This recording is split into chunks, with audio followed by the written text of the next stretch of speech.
নমস্কাৰ আমাৰ SSCD 2024 application applied submitted ডেটটো ওভাৰ হৈ গ'ল 31 তাৰিখে ইয়াৰ লাষ্ট ডেট আছিল এতিয়া আজি 2 তাৰিখ আহি পৰিল আৰু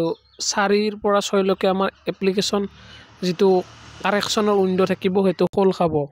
তাৰ মানে 4 পৰা 6 লৈকে যেহেতু আমি কিবা কাৰেকশ্যন কৰিব পাৰিম 6 তাৰিখৰ পিছত এপ্লিকেশ্যন যেটো স্ট্যাটাস আহে হেতু আমি হয়তো চাব পাৰিম তাৰে 6 তাৰিখৰ পিছত এইবিলাক আহি থাকিব SSC আমি এনিয়াৰত এইবিলাক দেখা পাম আমি SSC মেইন ওয়েবসাইটত এটো স্ট্যাটাস আমি চাব নোৱাৰো লগতে আমি তেতিয়া কম আমাৰ এপ্লিকেশ্যনটো একসেপ্ট হল নে ৰিজেক্ট হল যদি একসেপ্ট হল কোন সেন্টাৰত আমাৰ এক্সাম আছে কোন দিনা এক্সাম আছে আৰু যদি ৰিজেক্ট হল কিয় ৰিজেক্ট আছে আমি এপ্লিকেশ্যন স্ট্যাটাস আহিলে চাব পাৰিম আজিৰ এই ভিডিওটোত 5টা পইণ্ট কম যিটোৰ কাৰণে আপোনাৰ এপ্লিকেশ্যনটো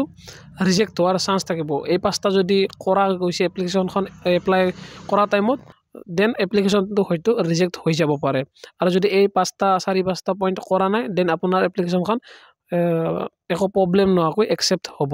মই এই 5টা পইণ্ট যদি প্ৰথমৰ পৰা কওঁ প্ৰথম কম এপ্লিকেশ্যনত য'ত আমাৰ নামৰ সেকশন থাকে তাত যদি আমি মিস্টাৰ মিসেস এফিৰ মিস এনেকুৱা শব্দ লিখো যে লাইক মোৰ নাম বিকি মই যদি মিস্টাৰ বিকি লিখো তেনেকুৱা ক্ষেত্ৰত আগতে এপ্লিকেশ্যনটো ৰিজেক্ট হোৱাৰ প্ৰমাণ আছে আগতে এনেকুৱা ক্ষেত্ৰত বহুতৰ ৰিজেক্ট হৈছে কিছুমান এপ্লাইড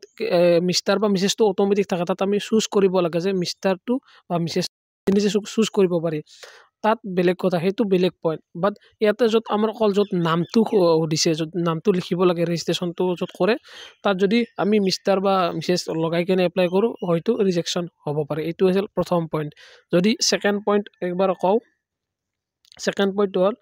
সকলোৱে জানে ফটো যেটো আমাৰ SSC এই ফৰম্যাটটো আছে এই ইয়াৰ বাহিৰত যদি আমাৰ ফটো আছে য'ত কৈছে যে এটো একসেপ্ট হ'ব বাকি যিবিলাক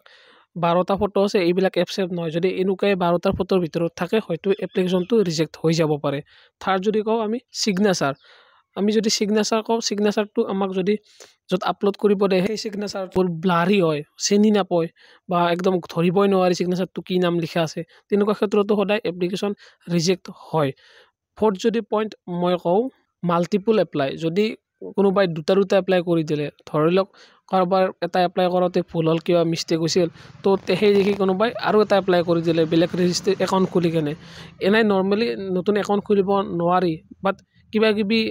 যোগাৰ কৰি কেনে বা কিবা ট্ৰিক ইউজ কৰি কেনে নতুন এটা একাউণ্ট খুলিব পাৰি SSC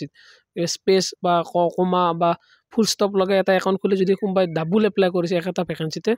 দেন হয়তো ৰিজেক্ট হ'ব পাৰে I hope এই পইণ্ট কেইটাই আছিল এপ্লিকেশ্যন ৰিজেকশ্যন মূল কাৰণ ইয়াৰ বাহিৰত ৰিজেকশ্যন হোৱাৰ বিশেষ কাৰণ মতলব বিশেষ বেলেগ আৰু অপচন মানে পইণ্ট নাই যে ৰিজেক্ট হ'ব পাৰে মই জনাত এই পইণ্ট কেইটাৰ যদি কৰা যায় দেন ৰিজেক্ট হোৱাৰ সম্ভাৱনা বহুত বেছি কিছুমানৰ এইবিলাক পইণ্টটো কি ধৰি লওক কাৰোবাৰ এটা কিবা ভুল হল তথাপি কেতিয়াবা একসেপ্ট হৈ যায় কাৰণ এইবিলাক কাম সিস্টেমে কৰে কম্পিউটাৰে এইবিলাক কাম কৰে কেতিয়াবা একসেপ্টটো হৈ যায় কিন্তু বেছি চান্স থাকিব যে এই মিস্টেক এটা যদি কৰা গৈছে হয়তো এইটো ৰিজেক্ট হ'ব আই সকলোৱে বুজি পালে কথাখিনি আজিলৈ এইখিনিয়ে ধন্যবাদ জয় অসম